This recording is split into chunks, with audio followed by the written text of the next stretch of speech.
this is Ruben, Ship Stories Part 12. So, today I'm going to talk about health and safety again, and as you can see, I might have a slight cold. No, I'm just kidding. But I want to show you what solutions there are to be used on board. So health and safety, we talked about last week, welding on board, using sealants, and this week I want to talk about even more crucial areas on board and the using welding or not and what it has an impact on health and safety. We all know about dust, we know about welding fumes, we don't want people to be sneezing, we don't want particles in the air. I think that's a hot item now with this pandemic.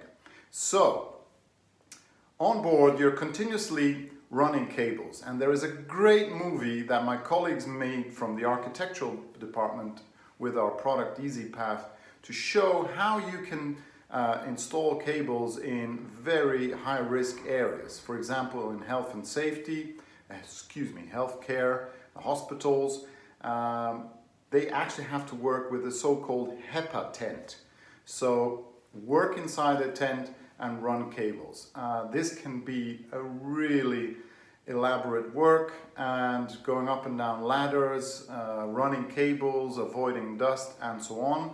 And if you contaminate that area, let's go back to our cruise ship, a server room, you don't want too much dust inside. A galley, you don't want to have particles coming from storage rooms or from other areas into the galley, contaminating that area. And how can you solve that? You can solve that by using, for example, an EasyPath.